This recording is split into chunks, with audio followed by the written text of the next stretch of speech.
ఇంట్లో నా కథ.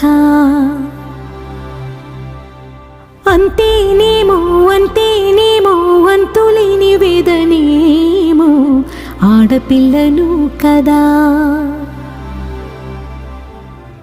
మళ్ళీ తిరిగి అడుగేసేది వచ్చిపోయే చుట్టూలానే. నేను పుట్టి పెరిగిన ఊరికి ఇంకా పైన పొరుగురిదాన్ని.